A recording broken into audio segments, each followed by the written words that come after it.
Bonjour, konnichiwa tout le monde, c'est Erika, une japonaise qui parle français. J'ai vécu quelques années en France et maintenant je vis à Tokyo.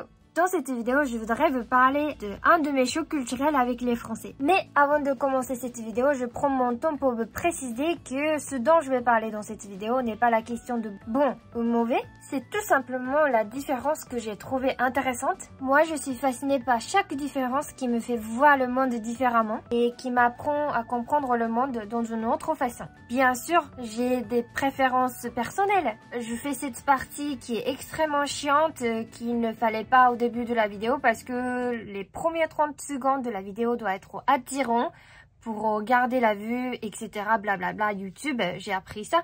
Mais en fait, je fais ça, cette partie, parce que je pense que c'est important. À chaque fois que je fais ce genre de vidéo, il y a des gens qui disent « Oh, si t'es pas content avec la France, rentre dans ton pays. » Déjà, je suis au Japon et j'adore la France. C'est pour ça que je parle de la France. Sinon, j'apprends pas le français. Ça fait plus de 10 ans que j'apprends le français. Pourquoi parler d'un pays que je n'aime pas avec la langue? Je suis pas un psychopathe, moi.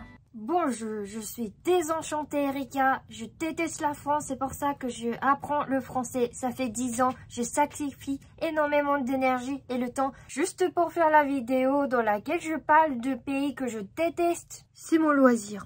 Bref, commençons la vidéo. C'est parti! Donc, c'est quoi un choc culturel que j'ai vécu avec les Français? C'est le tutoiement et le vouvoiement. J'arrive pas à tutoyer. Je pense que tout le monde connaît, hein, mais en japonais, il y a le langage poli et la société japonaise est beaucoup plus hiérarchique que celle de la France. En fait, c'était une erreur de penser que le vouvoiement est l'équivalent de langage poli. Ce n'était pas du tout l'équivalent de langage poli japonais. Alors au Japon, quand je rencontre quelqu'un, je vouvoie toujours pour être sûr d'être poli avec cette personne. Pour moi, c'était normal de se vouvoyer parce qu'on se connaît pas. Mais à chaque fois, les Français me disent « Mais Erika, je ne suis pas si vieux, on a à peu près le même âge, on peut se tutoyer. » Ils me disent comme ça, mais je me sentais un peu bizarre. Et du coup, je réfléchissais pendant assez longtemps et j'ai décidé de faire cette vidéo. Mais je n'arrivais pas à bien expliquer, du coup j'ai demandé un aide à un Français, un professeur de japonais. Bonjour Obi-senpai, je te laisse présenter et expliquer le langage poli japonais. Bonjour, je m'appelle Obi-senpai sur les réseaux, je suis à l'heure actuelle prof de japonais, le Keigo. Alors je ne sais pas si tout le monde connaît, si vous n'avez jamais étudié le japonais, il faut savoir que le japonais, on peut pour simplifier le diviser en deux grandes catégories lorsque vous parlez. Vous allez avoir ce qu'on appelle du tameguchi, qui va être le japonais qu'on appelle également neutre, voire familier, et vous allez avoir le keigo, qui est le japonais qu'on appelle poli. Il faut savoir que c'est une simplification puisque dans ce keigo, vous avez différentes catégories. Oui, avec cette explication, vous trouvez ça plutôt simple, mais en fait, non. Maintenant, Obi-senpai, est-ce que tu peux expliquer la différence entre le vouvoiement et le langage poli japonais? Je pense que c'est ce qui est très intéressant et très différent de langage français, de la langue française. Ce keigo, on a tendance à le rapprocher souvent du vouvoiement et du tutoiement, mais en vrai, je trouve ça très différent, dans le sens où nous, le vouvoiement est quand même assez exceptionnel, c'est-à-dire que c'est vraiment dans un contexte soit qui est très professionnel, soit où il y a vraiment beaucoup d'années d'écart. Voilà, quand c'est vraiment une situation où vous ne connaissez pas du tout la personne, si vous accostez quelqu'un dans la rue, ce genre de choses, mais ça s'arrête là.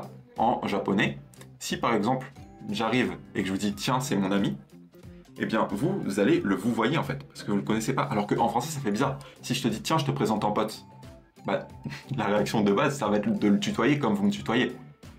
Eh bien, en japonais, c'est pas le cas. Comme c'est une nouvelle personne, même si vous êtes proche de moi, vous ne connaissez pas la personne à qui vous parlez. Du coup, vous allez passer par le keigo. Voilà, exactement. C'est pas parce que je te trouve vieux que je veux vous voir. C'est comme ça au Japon. Donc, même si ça se ressemble un petit peu dans le côté, eh bien, effectivement, on a cette hiérarchie. C'est-à-dire que le vouvoie, ça respecte le tutoiement, c'est proche. Le tameguchi, c'est proche. Et le keigo, ça respecte. Donc, on peut voir des similarités. Mais dans le fond, c'est quand même très différent. Il faut également savoir que c'est que en japonais, la hiérarchie est très importante. Si vous aimez les animés, vous connaissez très certainement les senpai et les kohai. Donc le senpai, c'est l'aîné, la personne qui a un petit peu plus d'expérience dans un domaine que le kohai, qui est du coup la personne qui arrive après. Pour simplifier, à l'école, si vous êtes par exemple en seconde, eh bien, les personnes qui sont en première et en terminale au lycée, ça va être vos senpai, parce qu'ils sont en avant dans le cycle de l'école, si vous voulez. Et nous, en France, si vous voulez, quelqu'un qui est en première, même si on est en seconde, on va le considérer comme notre égal. C'est-à-dire qu'on va le tutoyer, va y avoir zéro difficulté avec ça. Au Japon, c'est vraiment très ancré dans la culture qu'il ne faut pas utiliser de tameguchi, il ne faut pas utiliser ce langage neutre avec les senpai. Il faut passer par ce keigo, par ce japonais poli. C'est très important, si vous ne le faites pas, il y a des chances que vous allez vous faites engueuler carrément et que voilà, vous allez être considéré comme quelqu'un qui n'est pas compétent dans la société japonaise. Et ça, c'est quelque chose qui n'était pas forcément facile avec moi et qui toujours, en fait, je galère très souvent parce que nous, en français, eh bien même une personne qui est plus âgée, à partir du moment où vous avez un petit peu parlé, vous entendez bien, eh bien généralement quand même, vous allez commencer à tutoyer. Et surtout en français, c'est très rare qu'une personne vous voit et qu'on vous réponde en tutoyant. C'est-à-dire qu'à partir du moment où d'un côté ça tutoie, c'est un petit peu réciproque si vous voulez. C'est-à-dire que si je sais que la personne est globalement quand même dans le même âge que moi, c'est-à-dire évidemment si c'est une personne très vieille, non, mais si la personne est globalement du même âge que moi et qu'on commence à me dire tu, jamais je vais dire vous, je vais passer par tu directement dans un contexte qui est, on va dire, non professionnel. À part au travail évidemment, on tutoie très facilement. C'est-à-dire qu'en japonais, même si le contexte est assez décontracté, c'est-à-dire que vous pouvez aller dans un bar avec des personnes, si ces personnes sont vos senpai, c'est-à-dire que si ce sont vos aînés, même d'une seule année, eh bien elles vont vous parler avec ce tameguchi, donc elles vont vous parler avec ce japonais qui est neutre, mais vous allez devoir répondre avec du keigo. Donc vous allez devoir répondre avec ce japonais qui est honorifique. C'est un petit peu comme si vous voulez, la personne vous tutoyez, elle a grosso modo le même âge que vous, et vous répondez en vous voyant. En français, nous, ça fait quelque chose qui est très perturbant. En japonais, c'est totalement naturel. Et c'est vrai que moi, j'ai encore de la difficulté avec ça. Je vois très souvent quand je parle avec des japonais que j'ai l'habitude, que je considère comme mes amis, mais je sais qu'ils ont 10, 20 ans de plus que moi. Et eh bien, j'ai un petit peu de mal. Je me dis, est-ce que je peux leur parler en tameguchi? Est-ce qu'il faut que je reste en keigo? Alors, vous pouvez leur demander. Généralement, on pose la question. Au bout d'un moment, on dit, bon, est-ce qu'on peut parler en tameguchi? Mais ce qui est un petit peu bizarre, c'est qu'en face, ils vous parlent déjà en tameguchi, si vous voulez. Donc, c'est pas comme si tous les deux vous voyez. Et en français, souvent, on dit, bon, on se tutoie. Là, vraiment, en japonais, il y a un petit peu ce côté où c'est vraiment que d'un côté. Je sais pas si vous voyez ce que je veux dire. C'est vraiment, vous sentez qu'il y a quelqu'un qui est au-dessus et quelqu'un qui est en bas. Et vous savez pas si vous pouvez passer cette frontière. Alors que quand on parle en tameguchi, en tout cas en tant que français, moi je sens bien que quand on me parle en keigo, je sens énormément de distance. Et je me dis, mais attends, est-ce que c'est mon pote ou pas? Parce qu'on a beau avoir parlé plein de fois, si je parle encore en keigo, j'ai pas la sensation d'être proche de la personne, si vous voulez. Donc ça, c'est quelque chose d'assez intéressant, de quelque chose qui est vraiment propre à la langue japonaise. Merci beaucoup Obi-san pour cette explication hyper intéressante avec vos exemples, vos expériences. Mince, je vous voyais. On s'est vu une fois, donc j'ai du mal à tutoyer. Et maintenant, vous savez pourquoi. Moi, je déteste, vous voyez, quelqu'un après avoir tutoyé en fait, mais j'ai oublié et que je vous vois. Parce que j'ai la tendance de vous voyer. Mais vous faites comment? Je trouve ça hyper dérangeant ou alors même très mal poli de vous voyer quelqu'un alors qu'on se tutoyait. Je trouve ça plus simple en japonais parce que nous on utilise le langage poli presque tout le temps quand on se connaît pas, quand on n'est pas proche. Et quand on est proche, on commence à utiliser le tameguchi, le langage familier. Alors qu'en français, vous tutoyez alors que vous n'êtes pas proche. Si vous êtes comme ça, comment ce serait si jamais vous oubliez cette personne? Ça se voit que vous avez oublié cette personne. Ça me ferait très très mal si on se tutoie et on parle et puis peut-être 2 mois plus tard on s'est pas vu et puis cette personne vous voit. Ça fait mal, ça fait comme si on dit « Ah, je t'ai oublié ». C'est ce que je viens de faire justement à Obi-senpai. Je préfère ne pas demander comment il a ressenti. Alors, en ce qui concerne la distance, d'un côté, je suis d'accord avec Obi-senpai. Il disait qu'ils sont énormément de distance avec la personne. Et c'est vrai que c'est un peu plus difficile avec keigo. Ou beaucoup plus difficile avec keigo, se sentir proche avec l'autre personne. Mais d'un point de vue de nos japonaises, ou alors c'est juste moi, Moi, en fait, je trouve ça parfois bien d'avoir la distance avec l'autre personne. J'ai pas forcément envie d'être proche avec tout le monde. Je trouve que parfois, il y a des gens qui sont trop familiers depuis le début et qui abusent de l'amitié.